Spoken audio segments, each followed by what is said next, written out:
자, 안녕하세요. 자, 오늘 말씀드릴 내용은 지금 요 책, 요 기도는 어떻게 하는 건가요? 이 책, 미륵 부처님에 대해서 122쪽. 여러분 이 책을 지금 저희가 이제 보시는 분들은 주기적으로 우리가 한다고 생각하지만 실제로는 두 주에 한 번 하고, 이리저리 어떤 때는 땡겨 먹고 뭐 이렇게, 부정기적으로 하잖아. 그제? 정기적이면서 부정기적으로 하잖아. 인생이라는 게 다 그런 거거든요, 사실. 그래서 책을 안 갖고 오신 분들이 있는 것 같아서 책을 읽도록 하겠습니다.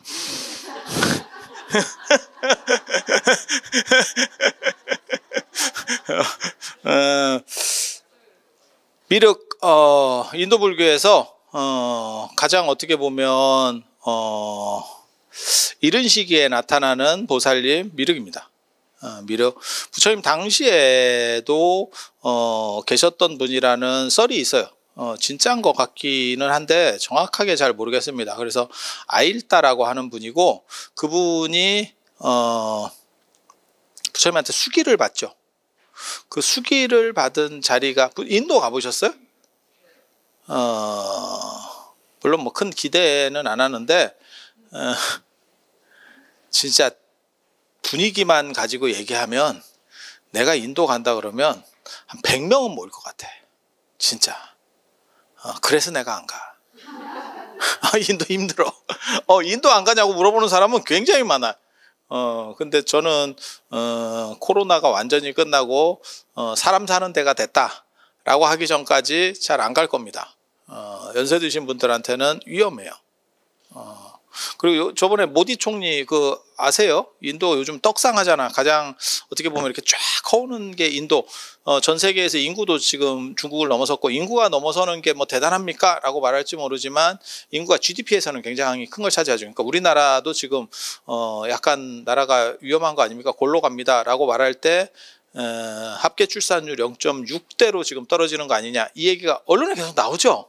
아니 그냥 제가 하는 얘기가 아니고, 근데 0.6에 걸리면 두 사람이 0.6명을 난다는 거 아니에요. 힘들긴 힘들죠. 개인적으로는 일조하는 사람으로서 참여한다고 생각을 합니다.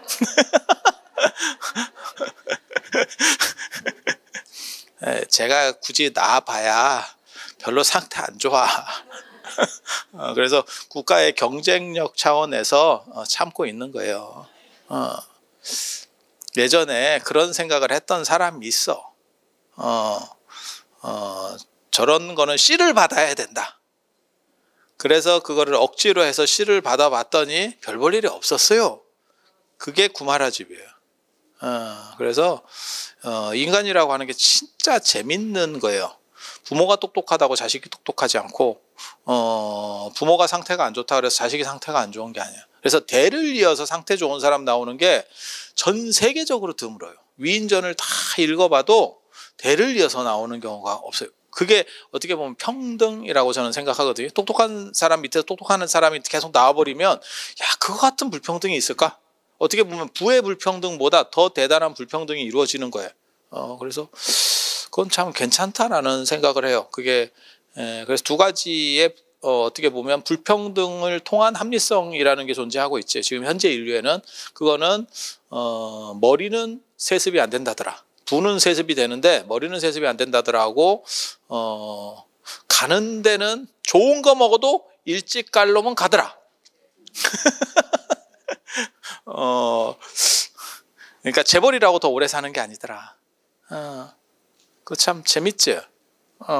그냥 우리 생각에는 좋은 걸 드시고 영양 상태도 좋고 좋은 관리 시스템을 잘 받을 수 있으면 우리 같은 쩌리보다는 한 10년 이상 더 사실 것 같은데 현실이 그렇지 않죠.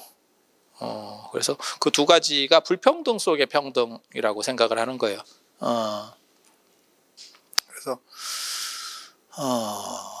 그래서 뭐 우리 같은 사람은 단종되는 게 뭐 특별히 해봐야 내가 보기에는 뭐 별로. 그래서 그런 정도 생각을 하고 있어요. 그래서 미륵이 아일다고 부처님 당대에 제자로 있었다는 기록이 있어요. 근데 그게 어디까지 올라가는지 잘 모르겠어요. 그리고 그분이 부처님한테 수기를 받아요. 그 수기 받은 장소가 녹야원입니다. 부처님께서 처음으로 가르침을 설한 자리가 녹야원. 그래서 녹야원에 굉장히 중요한 게 유적이 여러 가지가 있어요. 녹야원 사람들이 잘 몰라서 그러는데, 그러니까 저랑 인도를 가고 싶어 하는 이유 중에 하나가 제가 이렇게 쓰잘데기 없는 걸 알지. 일반 가이드나 일반 전문가들이 잘 모르는 쓸데없는 거 들으면 굉장히 중요한데 막상 어디 쓰기는 딱히 들으면 무지 중요해. 근데 쓸모가 있느냐? 이거 뭐하고 똑같은 거냐면 명품인데 진짜 좋은 명품이야. 그래서 집에 갖다 놓고 쓸 수가 없어. 너무 비싼 거라서. 그래서 대여금고에다 넣어놓고 1년에 한 번도 지가 못 봐. 그런 상황이 비슷한 거야. 이거 굉장히 중요한 거야. 굉장히 중요한 거야. 그래서 그 바라나시에 가면 거기 이제 부처님께서 설법하셨던 데도 있고, 그래서 바라나시의 열애향실이라고 합니다.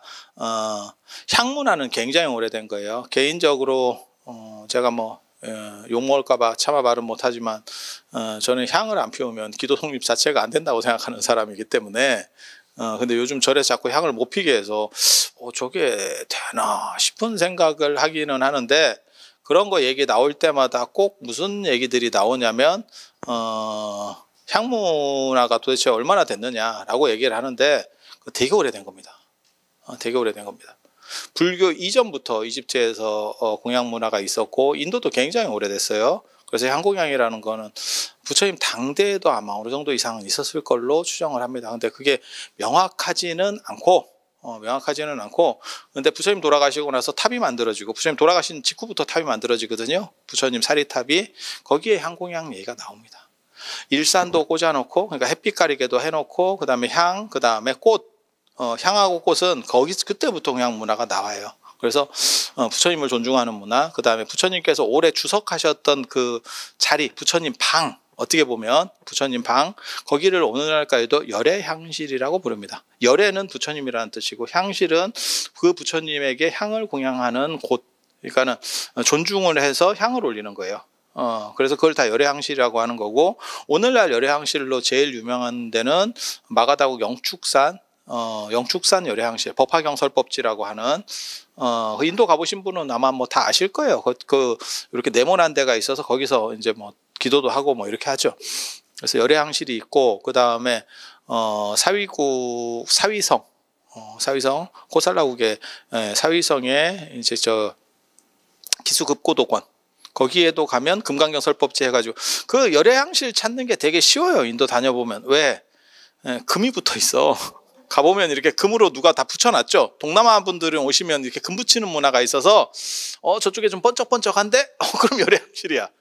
그래서 거기 이제 부처님 방이 있었어요. 거기 기원정사에 거기에 이제 7층 건물이 있었고 거기 부처님 방이 있었. 그런 거 같지 않아? 나를 위해서 재벌이 절을 한 채 지어줬어. 야, 내 방 없겠냐? 내 방 하나 만들어 주겠지. 그거하고 그냥 방만이 아니고 이제 공간이 어느 정도는 되겠죠. 그러니까 그 당시만 하더라도 뭐 따로따로 공간 분리를 다 하는 시절은 아니니까, 그러면 제자들도 들어오고 뭐 이렇게 해야 되니까 어느 정도 공간 폭이 만들어지는 거죠. 뭐 그 정도는 됐겠죠. 그래서 거기서 제일 오래 머무셨어요. 부처님이 금강경만 설법하신 게 아니고 가장 오래 머무셨죠. 한 18년에서 한 23년 정도까지 이렇게 기록에 따라서 편차들이 좀 있어. 그래서 되게 오래 머무셨고, 그리고 나중에 거기에 이제 부처님을 기념하는 불상이 만들어져서 그런 기록들이 현장의 대당서였기에 나옵니다. 거기도 열애향실이라고 하고, 그 다음에 사르나트 녹야원, 부처님이 처음 설법하셨던 그 자리도 그쪽에도 열애향실이 있어요. 그러니까 향공양 올리는 게 무지하게 오래된 거야.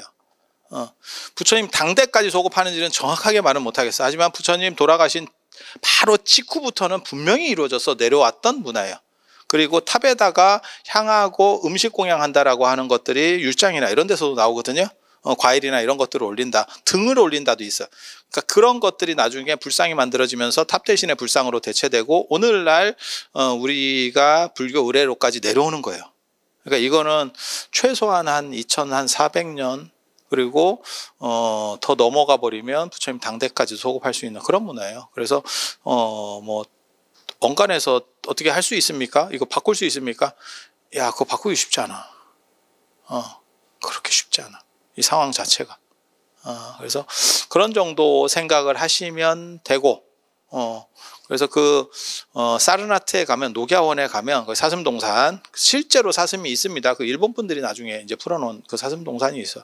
그래서 그쪽에 가면 그 부처님 열애항실, 부처님께서 법을 설하시던 데가 있고, 그리고 또 중요한 게 이제 초전법륜상, 사르나트 양식 초전법륜상이라고 하는, 오른손은 이렇게 잡고 왼손으로 이렇게 수인을 하고 있는 요 초전법륜상이 있어요. 전 세계 불상 중에서 가장 아름답다라고 칭해지는 그 불상이 있고, 그게 이제 간다라 마투라에서 불상이 시작되고 나중에 그게 사르나트가 두 강이 합류되는 교통의 요지예요. 예전에 물류의 요지. 우리식으로 말하면 한국으로 얘기하면 대전급 정도 될까? 대전, 천안 뭐 이렇게 다 호남선을 가든지 뭐 경부선을 가든지 다 거쳐가는. 그래서 그쪽에서 여러 가지 양식들이 이렇게 합쳐지는 거죠. 여러 좋은 것들이 합쳐져서 가장 완성된 불상이 만들어지고, 그 불상이 모셔져 있었던 어떻게 보면 법당이 있는 거고 그쪽에. 그리고 그 옆에 보면 조금 옆으로 내려가면 아쇼카 석주, 파괴된 아쇼카 석주, 사사다로 된 그 윗부분은 영국에서 훔쳐가다가 다시 반환했기 때문에 그 사르나트 박물관에 모셔져 있고, 이 불상도 사르나트 박물관에 모셔져 있습니다. 그리고 파괴된 거는 그 밑에 있고. 근데 이게 사암이라고는 되어 있는데 진짜 대리석 같이 밋밋해요. 굉장히 이렇게 매끈하거든요. 그래서 현장 스님은 그런 거를 이제 거기에 얼굴을 비춰보면 무슨 전생이 보인다는 둥 뭐 이런 그 당시 사람들의 어떤 설을 얘기하는 부분도 있어요. 그래서 그것도 굉장히 볼만하고, 그런데 사르나트 녹야원에 가면 이제 제일 사람들이 많이 보는 게 그 나메크 스투파라고 하는 거예요. 거기 가면 큰 탑이 하나 있죠, 지금 이렇게. 그래서 거기가 이제 초전법륜 탑이냐라고 얘기하는데, 그 탑이 원래는 쌍둥이 탑입니다. 탑이 두 개가 있었습니다. 두 개가 있었어요. 그렇게 해서 똑같은 정도 크기의 탑이 또 하나 있었어요. 그 다르마 라지카 스투파라고 해요. 그래서 하나는 파괴가 됐습니다. 1800년대 중반인가? 제가 정확하게 기억은 안 나는데, 그때 힌두교, 그 동네가 힌두교 사람이 어떻게 보면 토호 세력, 그러니까 지방의 권력자예요. 그 사람이 그냥 허물었어요. 나도 왜 허물었는지 잘 모르겠어. 보통 허물면 그것도 돈 들거든요. 짓는데도 힘들지만 탑이 우리나라 탑 같은 거 아닙니다. 겁나 큽니다. 수십 미터짜리 탑인데, 야, 그거 허는 것도 보통 일이 아니거든. 근데 그걸 왜 허렸는지 나 정확하게 잘 모르겠어. 보통은 뭐 거기 돈 될 만한 게 있나? 이렇게 해서 하는 경우도 있고. 그런데 종교적인 걸로 한 것 같아요. 왜냐하면 그걸 헐 때 부처님 사리기가 나왔고 사리가 나왔어요. 그러니까는 사리기라고 하는 거는 사리를 수납하는 이 통, 사리 장엄구라고 보통 우리나라에서는 하거든요. 그래서 그런 게 나왔어. 그래서 대단해요. 겐지스강에 갖다 버렸습니다. 가장 유력한 사리 중에 하나인데, 가장 유력한 사리 중에 하나인데 겐지스강에 버렸습니다. 그래서 그런 식으로 나오는 걸로 봐서 보통은 그렇게는 잘 안 하거든요. 팔아먹지.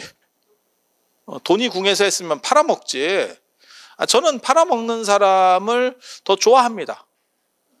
저렇게 버리는 것보다는 팔면 어딘가로는 살아있어. 근데 저걸 저런 식으로 버리면 이걸 어떻게 찾나요? 이런 생각이 들지. 지금 뭐 그렇게.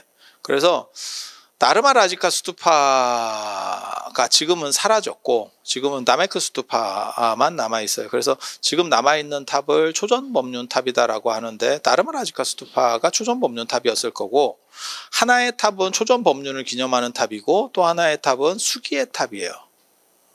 부처님께서 거기에 가섭 부처님한테 수기를 받았고 그 다음에 미륵에게 수기를 줍니다. 그래서 수기를 기념하는 탑. 지금 현재 남아있는 거는 저는 수기를 기념하는 탑이라고 생각을 해요. 그러니까 다르마 라지카 스투파가 초전법륜의 탑. 그래서 그거는 사라졌고, 근데 이제 초전법륜이 의미적으로 더 크니까 사람들이 그쪽에다가 말을 갖다 붙이는 거예요. 이렇게. 그래서 이제 제가 갈 때는 저는 그 탑 자리도 가거든요. 이미 사라진 그 탑의 자리는 있어요. 동그랗게. 예, 탑이 남아 있어요. 예, 그래서 그런 데 가서 참배도 하고 뭐 이렇게 하는데, 그래서 거기가 미륵이 석가모니 부처님에게 수기를 받은 자리고 그걸 기념해서 탑을 만들었다 라는 이야기가 있습니다. 그래서 탑을 만들었다.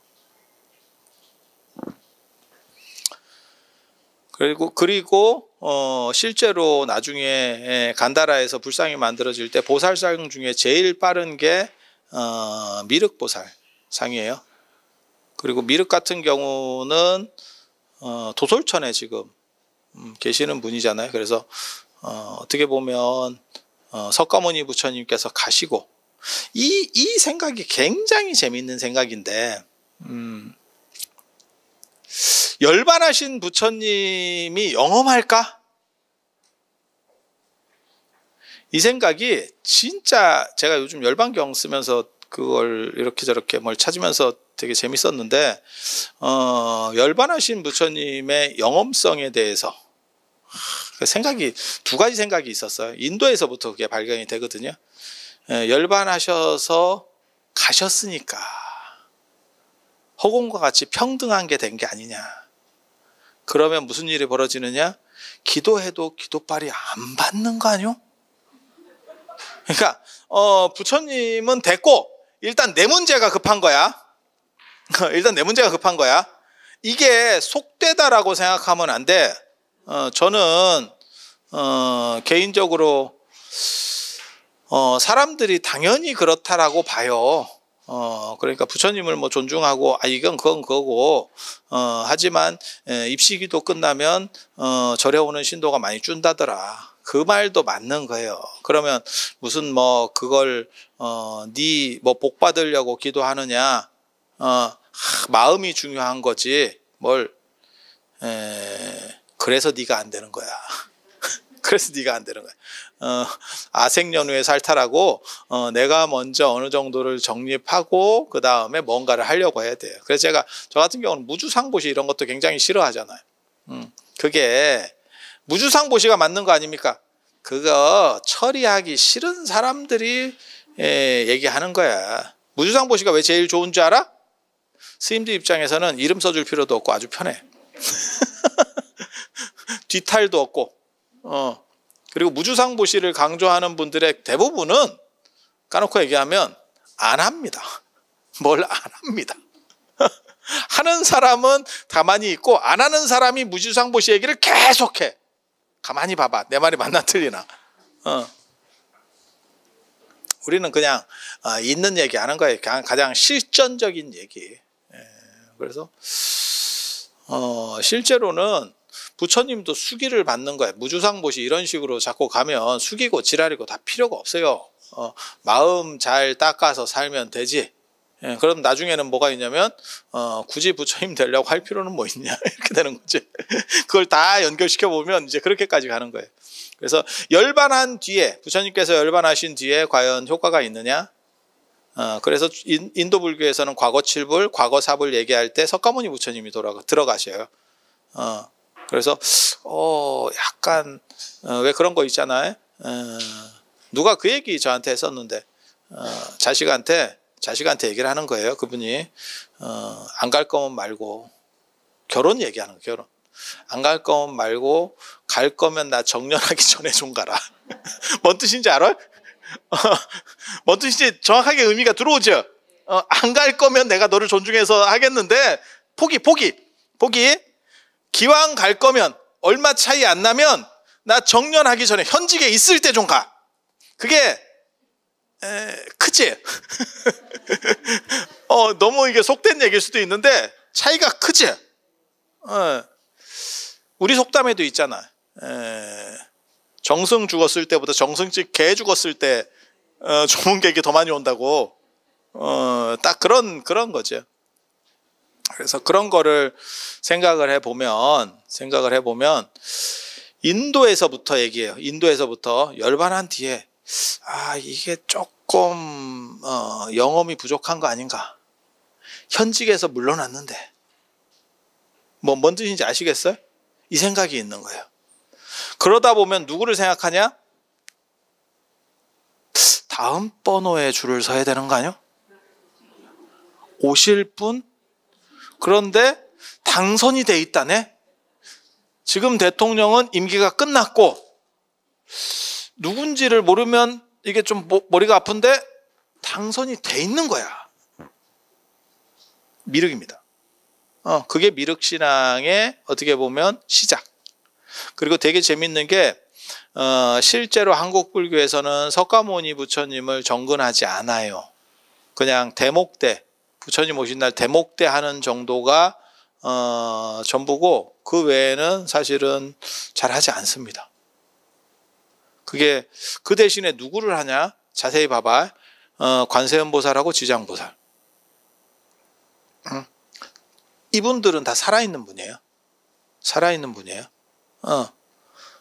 그리고 부처님 중에서도 찾는 분이 있어요. 그게 아미타 부처님 약사열이에요. 다 살아있는 분입니다. 그러니까 열반하신 분을 찾느냐? 안 찾아요.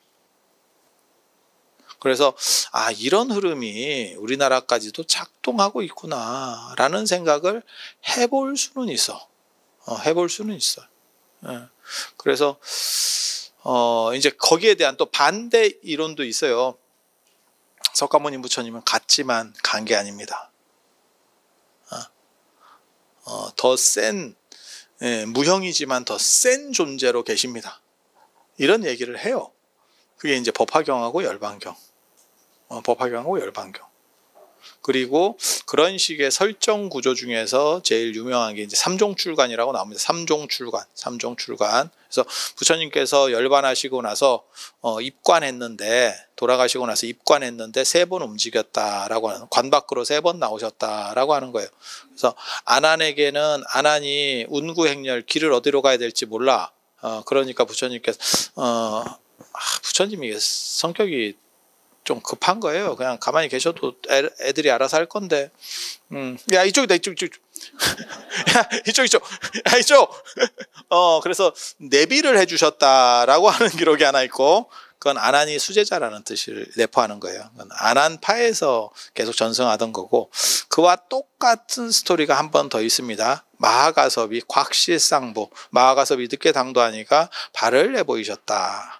그래서 예배를 다 하고 부처님께 인사를 올리니까 발이 다시 들어가더라. 라고 하는 거.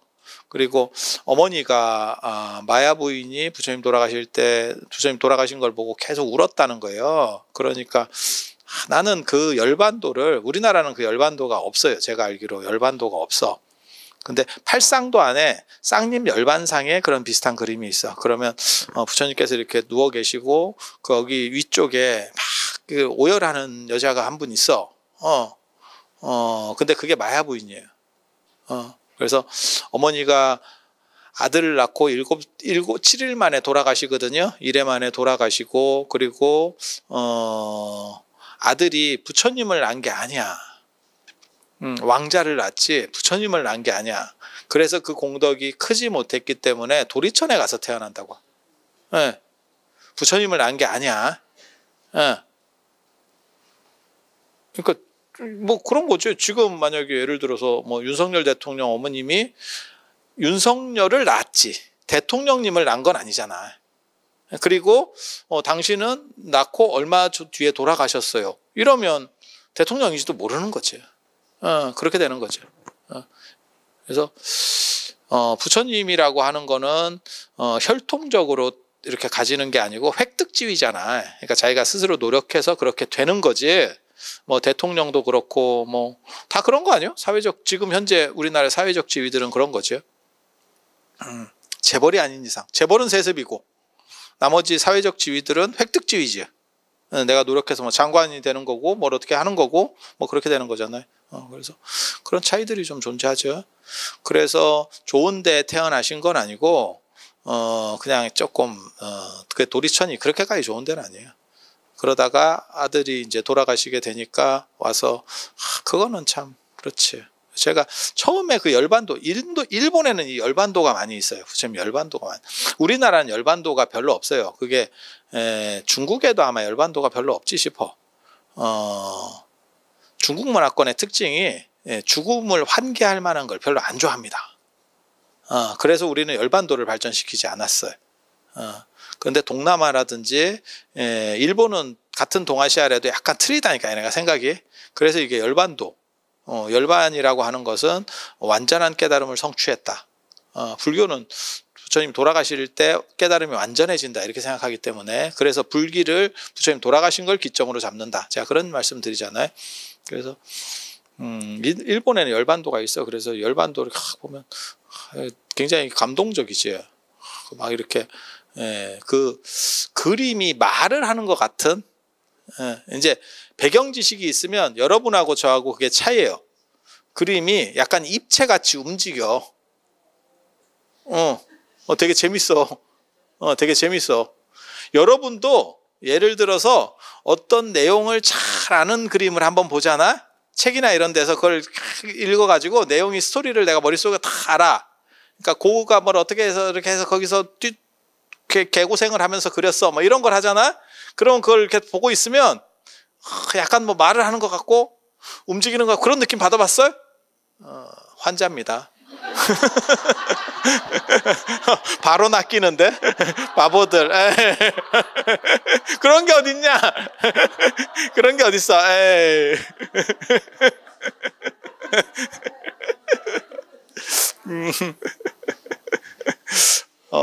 근데 내용을 알면 진짜 약간 그걸 이제 깊이감이라고 하는 건데 작품에 대한 이해도가 높아지니까 모르면 그냥 스쳐가는 거고 그 미술관이나 박물관 갈 때 다 똑같아요. 내가 아는 게 있으면 훨씬 잘 보이고 모르면 스쳐가요. 제가 그거 얘기하잖아. 세계 테마기행 뭐 이런 거 봐도 그런 다큐 이제 외국 이렇게 막 좋은데 이렇게 다니는 다큐들 있잖아. 그런 걸 봐도 막 설명해주고 막 이런 거 하잖아요. 여기는 뭐 어떤 자리가 어쩌고. 가본 데는 참 눈에 선하게 들어오고 안 가본 데는 뭔가 싶죠. 그게 인간이에요. 그게 인간이에요. 그리고 내가 직접 경험하지 않았어도 내용에 대해서 잘 알게 되면 책을 보든지 뭐 해갖고 이게 내용에 대한 이해도가 있으면 약간 3D 같이 머릿속에 저장이 돼요. 이해도가 깊으시면. 이거 여러분 그거 있어. 이게 사람들한테 다 있어. 그러니까 예를 들어서 여러분이 춘향전을 읽었어. 읽는 사람도 없지만 누가 춘향전 읽겠어. 흥부전이나 춘향전이나 이런 거를 보잖아. 안 그러면 우리가 그 내용을 알잖아. 그럼 그걸 떠올리잖아. 그러면 약간 3D 같이 돌아갑니다. 그렇지 않아? 신봉사가 눈을 떴어요. 그러면 이게 약간 입체적으로 움직이는 것 같지 않아? 자막으로 처리되는 게 아니고 그게 배경 지식이 거의 꽉 차 있기 때문에 그래요. 우리는 한국 사람이니까. 외국인은 그게 안 돼요. 그래서 제가 그 얘기 하잖아. 한국 거를 읽어보면 그런 스토리들이 잘 돌아가는데 외국 문학을 읽으면 뭐 소스텝스키 뭐 이런 거 있잖아. 그런 거 읽으면 그게 잘 안 돌아간다니까. 그게 배경 지식의 문제예요. 그러니까 우리 같이 뭐 역사 공부하고 뭐 철학 공부하고 그러면 중국이나 뭐 부처님이나 이런 불교적인 것들은 그런 식으로 돌아가요. 그래서 제가 어느 정도 되는지 저의 자신의 깜냥을 테스트해 볼 때 그런 것들이 자유롭게 돌아가느냐를 내 머릿속으로 한번 떠올려 봐. 근데 유럽만 해도 그게 안 돌아가요. 그게 내 한계지. 이슬람, 중동 이러잖아? 뉴스 보듯이 합니다. 떠오르는 지식이 연결되지 않고 단편적이에요. 왜? 배경 지식이 없어서 그래. 배경 지식이 없어서. 그래서 인생이라는 게 다 그런 거예요. 그래서 배경 지식을 많이 채워 넣으면 그게 움직여. 움직여. 그래서 재밌는 거지. 그게 다 움직이는 걸로 저장이 되면 진기해. 진기해. 그리고 옆에서 보고 있는 것 같아. 그냥 단순히 눈으로 보는 게 아니고 그게 더 구체화되잖아요. 그럼 내가 현장에서 이렇게 내려다보고 있는 것 같아. 그래서 설명이 훨씬 자유롭게 됩니다. 쓸데없는 얘기였고요. 그래서 부처님이 그 어머니가 그렇게 오열하는 그 열반도가 일본에는 많이 있어요. 그래서 그 절들이 일본절의 또 특징이 그거 잘 안 보여줘요, 이 꼼생이들. 그래서 무슨 날이 있어서 뭐 기념일 이런 때 그거 하나 전시했습니다 이래갖고 막 사람을 오게 하고 이러거든. 우리는 그러면 그런 날 갑니까? 가다 보니 그런 날이 있었던 거지. 내가 찾아서 갈 사람이 아니다. 누가 나한테 맛집 가자고 그래가지고 맛집 갔는데 갔더니 줄 서잖아. 옆집 간다, 옆집. 그리고 맛집 옆집은 특이하게도 언제나 한가해. 그리고 나서 그 집 가서 먹고 나오면서 줄 안 서기 잘했다. 줄 섰으면 아직도 못 들어갔겠다. 이러면서 위로하면서 나옵니다. 근데 그게 다른 거지 사실은. 그렇게 줄 서서 먹는 맛이 있는 거고 한가해서 편해서 먹는 것도 있고 그건 뭐 사람마다 성향이니까. 그래서 그 삼종출관이라고 하는 게 부처님께서 열반하시고 나서 작동한다, 움직인다라고 하는 그렇기 때문에 여러분이 기도를 하면 가피가 있다라고 하는 거예요. 굉장히 재밌는 거예요. 이거 굉장히 재밌는 거예요. 그리고 부처님이 움직이는 가장 대표적인 게 나중에 이제 법화경에서 나오죠. 법화경 견보타품에 보면 열반에 든 다보열애가 부처님께서 묘법연화경을 설하시면 땅속에서 튀어나오죠. 그렇잖아. 그렇게 해가지고 그거 증명한다. 얼씨구 이러면서 나오잖아. 그래 맞다. 추임새 딱 넣어드리는 거죠. 그래서 그렇게 그래서 그리고 이제 두 분이 이렇게 앉아서 이불병자라고 하는 거거든요. 다 의미들이 있어요. 나 같은 사람이 죽으면 도대체 어떻게 할까 싶다. 내가 그게 걱정이야. 죽는 게 두려운 게 아니고 내가 죽으면 이 쓸데없는 거를 누가 알까? 참.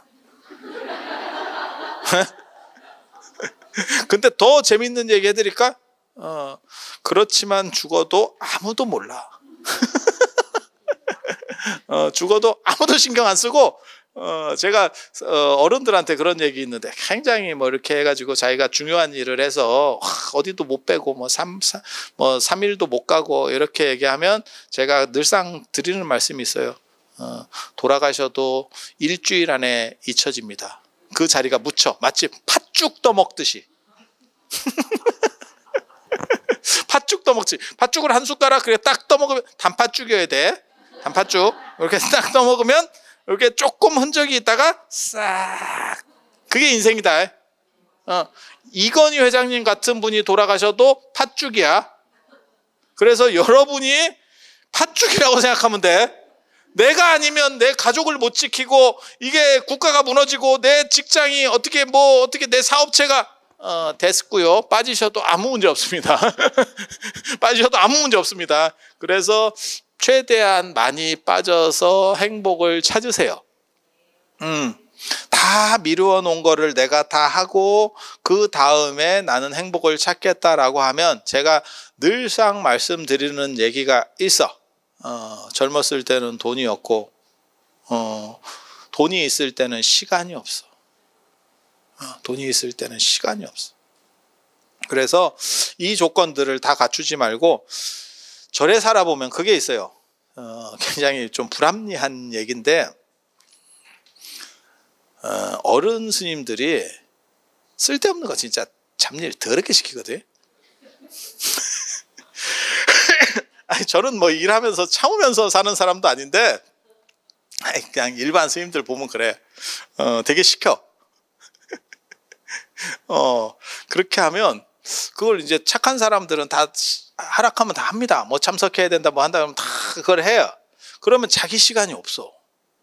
그래서 이 사람이 공부도 잘 못하고 뭘 제대로 해놓은 게 없어. 근데 나중에 누가 인사를 오는 거야. 이번에 박사학위 받았는데요? 뭐 좀 인사를 와. 그러면 그 옆에를 보면서 너는 이런 거 안 하고 뭐 했냐? 너는 뭐 했냐? 이렇게 얘기한다니까? 되게 재밌어. 옆에서 보고 있으면 되게 재밌어. 스님 때문에 못한 것 같은데요? 근데 세상이라는 게 다 그런 거야. 그래서 바쁠 때 이루어낼 수 있는 거지, 요걸 하고 나서 한가한 뒤에 무엇을 하겠습니다, 그거는 사실 성립이 안 돼요. 일론 머스크 바람 피듯이 해야 돼. 화성도 가고 테슬라도 하고 하면서 바람도 피고 애도 낳고 이게 동시에 가는 거지. 내가 화성 간 뒤에 내가 애 하나 더 만들게. 그러면 단종됩니다. 그러면 단종됩니다. 일론 머스크 참 바람직한 분이에요. 일은 다 그렇게 하는 거예요. 그러니까 지금 할 수 있는 일들이 있어요. 저는 그 얘기 제가 어렸을 때 제가 제 초등학교 때쯤에 게임이 나오기 시작해서 오락이, 그 오락실, 그 다음에 문방구 앞에 이렇게 제가 조그만 오락실, 그런 조그만 기계 이런 거, 제가 그런 거 엄청난 그런 또 그게 있어요. 내가 대단한, 내가 전에 얘기했잖아. 내가 아침에 학교 가기 전에 한 판 했는데 한 판이 안 끝나가지고 하고 있는데 애들이 끝나서 오고 있더라고.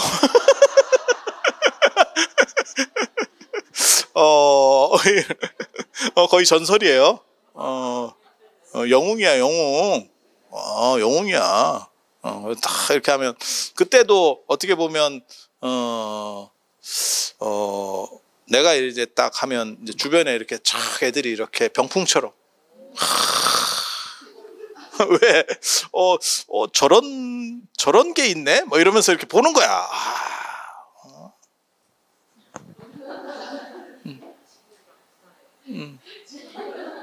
근데 성격은 똑같은 거고, 꽃 어디에 꽂히냐에 우리 같은 사람들이 그게 결정이 되는 거예요, 사실은. 그래서 그런데 그때 제가 고등학교 때까지 전교에서 용돈이 제일 많았어요. 그래서 제가 딴짓을 많이 했지. 책도 되게 많이 사서 볼 수 있고, 그게 가능했던 게 돈을 많이 줘서 그래요. 그래서 오락도 할 수도 있고 뭐 할 수 있고 뭐 그냥 돈 들어가는 걸 여러 가지를 많이 했어. 그래서 충분히 여기저기 찝쩍거릴 수 있는 조건들이 굉장히 많았었어요. 그래서 쭉 이렇게 하고 있었는데 그래도 이 오락은 감당이 안 돼. 감당이 안 돼. 내가 초등학교 때부터 그런 생각을 했거든. 내가 나중에 돈을 벌면 오락실 기계를 방에다 놓고, 안마의자 필요 없고요, 오락실 기계. 내가 저거를 끝까지, 엔딩까지 내가 해보겠다. 다 필요 없는 겁니다. 그 시절에만 재밌는 겁니다. 지금 그거를 네가 하라라고 얘기하면 그냥 잠깐 추억 소환. 뭐 아마 5분도 안 할 걸. 그냥 몇 번 이렇게 옛날에 이거 되게 재밌었는데 끝. 뭔 뜻인지 아시죠? 그래서 다 그 시절에 해야 될 그 퀘스트가 있어. 인생의 퀘스트가 있어. 그래서 여행도 그런 것 같아. 제가 못 가본 데가 구체구 못 가봤습니다. 저는 개인적으로 경치 보는 거 이런 거 별로 안 좋아해요. 제가 자연 이런 거 싫어합니다.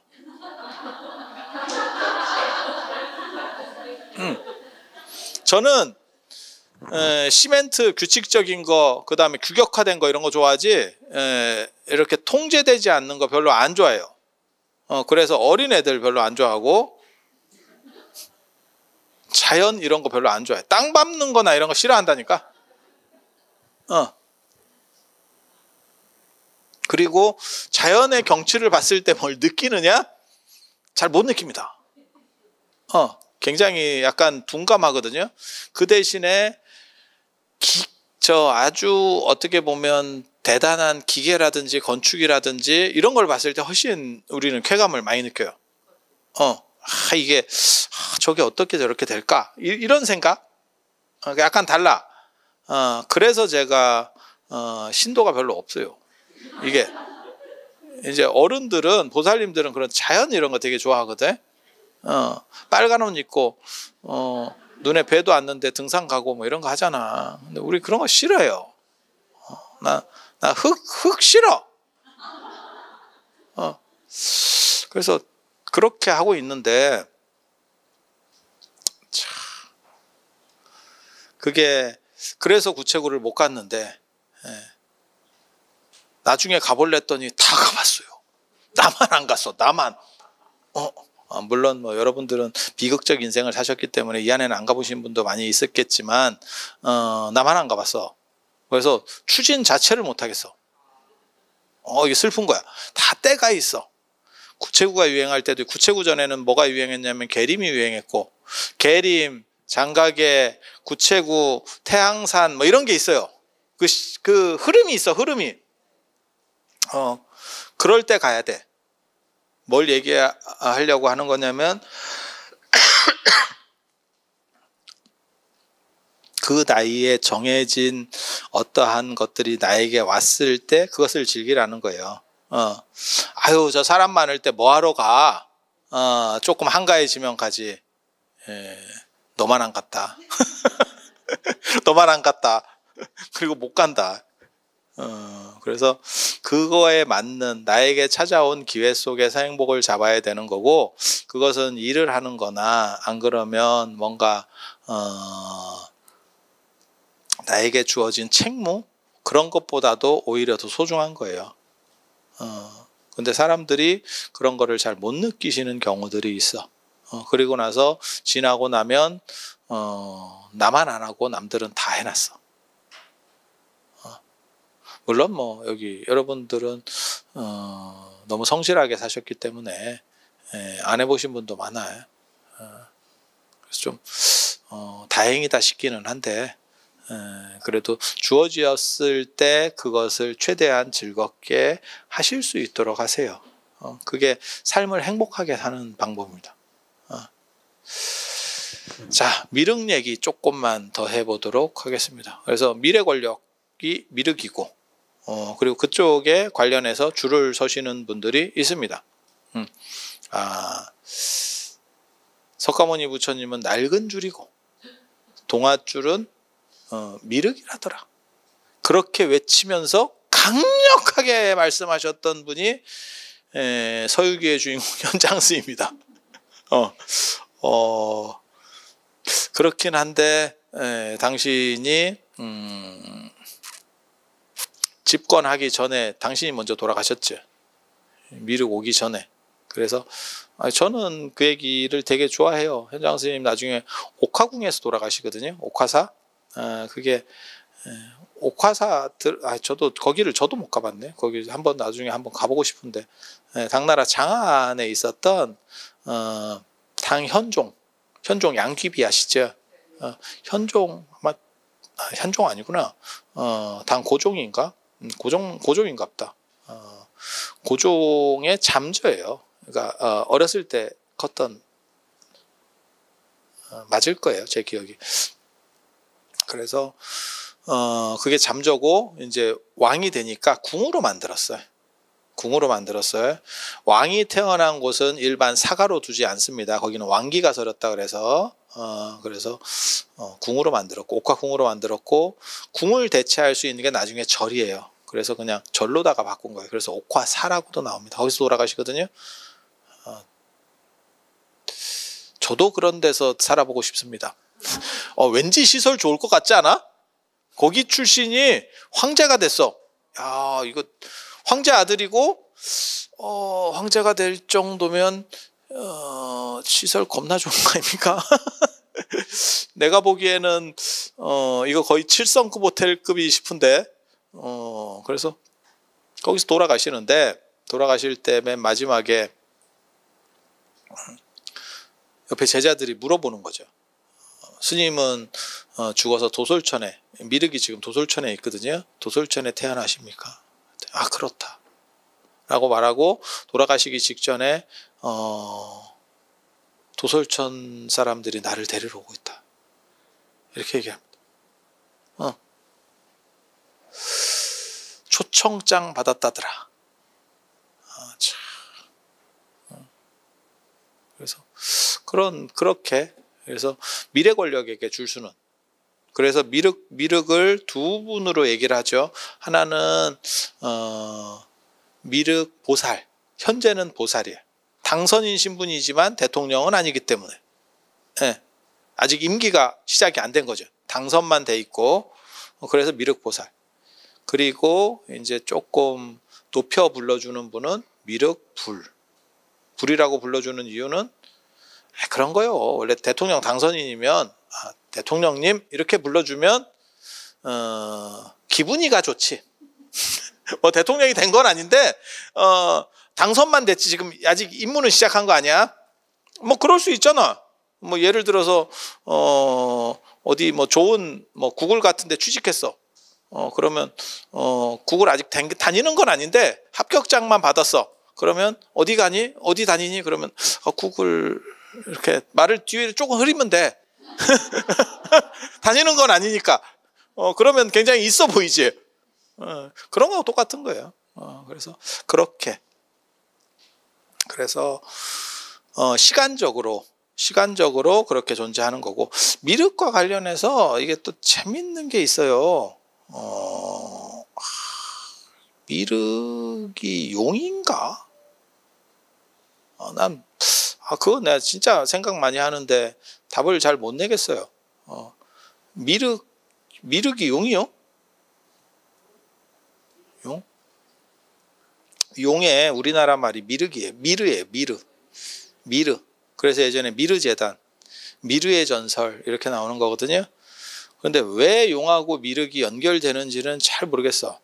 근데 미륵이 태어나서 이렇게 좋은 세계가 이루어지는데 그 세계가 용화 세계고, 미륵 부처님이 깨달음을 얻는 것도 용화나무 밑에서 깨달음을 얻어요.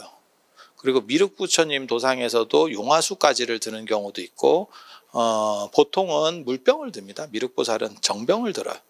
관세음 보살이 들고 있는 정병 있잖아요. 물병. 그게 원래 미륵보살 거예요. 빌려줬다가 이게 조금 이게 지금 소송 걸렸습니다. 그 미륵보살 소송 걸렸습니다.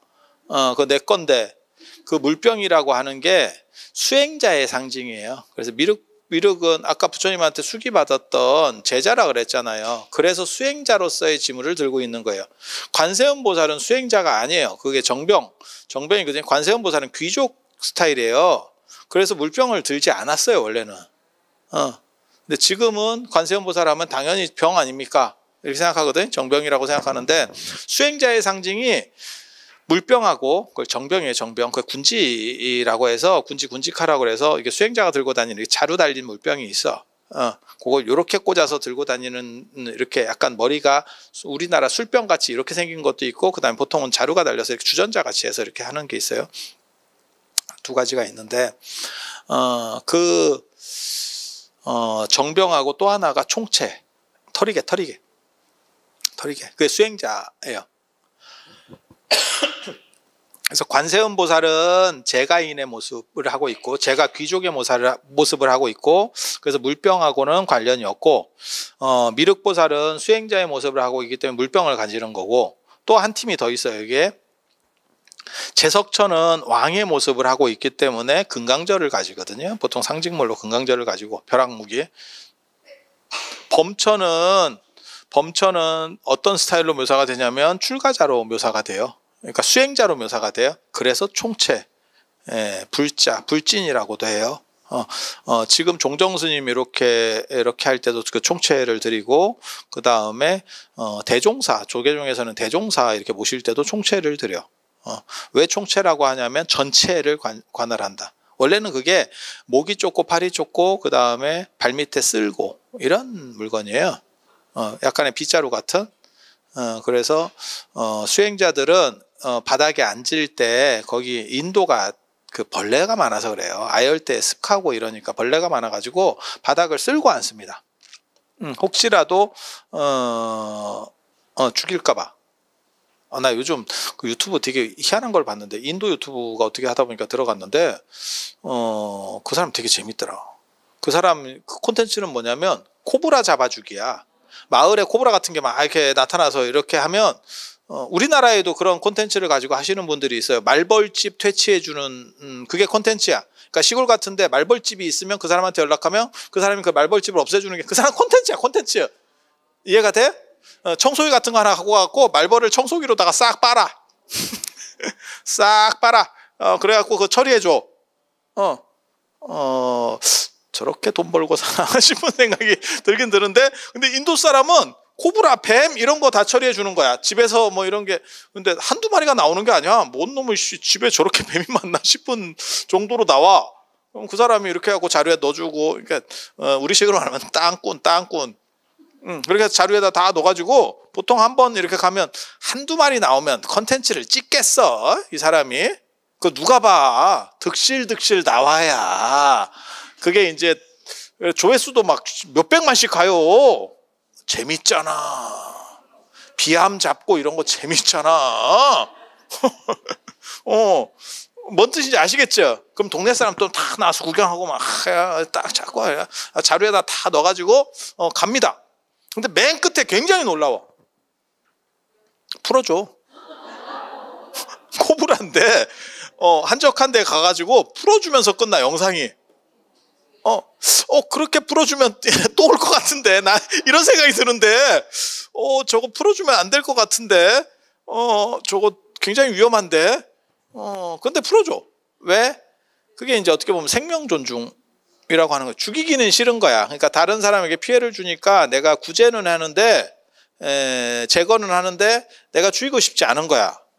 그러니까 그냥 먼 데다가 풀어주고 끝나. 그게 이제 약간 인도 스타일이에요.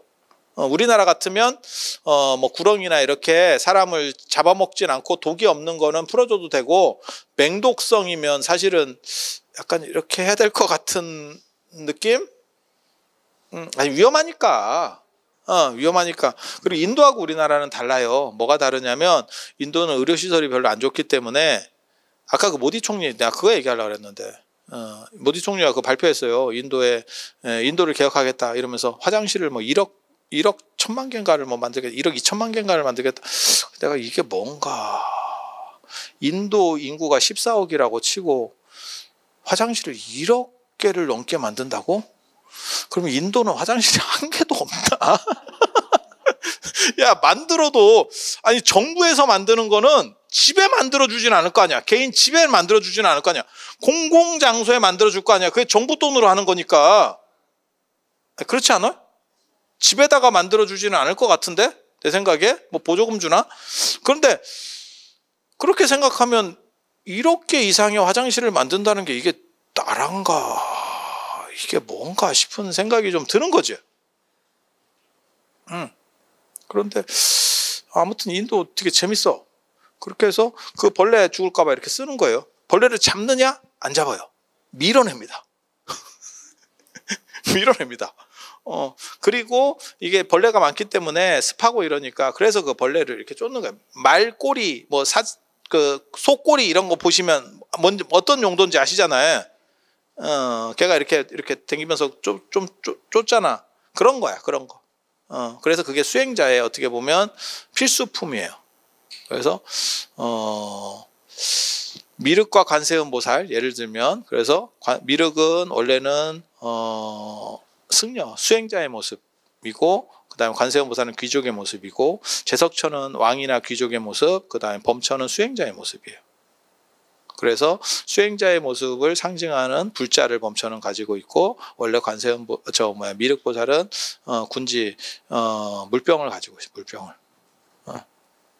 그래서 미륵은 원래 수행자였고, 도솔천에서는 또 수행자 모습이 아니에요. 지금 또 귀족 모습으로 되어 있어. 그래서 가서 보고 온 사람이 그러더라고. 수행자 아니더라고. 아니야. 그게 나온다니까. 신통이 있는 아라한이 있었는데 아라한이 도솔천에 가서 미륵을 봤는데 미륵이 제가인의 모습을 하고 있다는 거예요. 보살이어서 그래요. 그래서 아라한이 승려가 일반인에게 예를 표할 수 없다. 그래서 예를 표하지 않았다. 그리고 내려와서 그걸 얘기하니까 그래도 그러면 안 된다. 이런 얘기가 나온다니까. 그래서 지금은 아니래. 근데 아닌 게 맞을 거야. 왜냐하면 도리천에서는 석가모니 부처님도 호명보살일 때 보면 출가자의 모습이 아니에요. 출가자 모습 아니야. 그래서 그런 상황으로 되어 있다더라. 제가 나중에 제가 원래 또 현장빠잖아. 현장 스님한테 이렇게 거기가 도솔천이 와이파이가 잘 안 돼. 그래 이게 조금 느리긴 한데 내가 물어볼게요. 근데 애석하게 내가 중국말을 잘 못하잖아. 그래서 그쪽에 구글 번역기 쓰시라고. 구글 번역기 쓰면 이렇게 되니까 좀 그렇게 해서 연락해 볼 수 있도록 제가 한번 해보겠습니다. 미륵 이야기는 여기에 끝이 아니에요. 또 해드릴 거예요. 그래서 다음 시간에는 123쪽에 있는 시간적인 것과 공간적인 것 부분, 그 다음에 미륵이 언제 오시는지 뭐 이런 이야기들 해드릴 겁니다.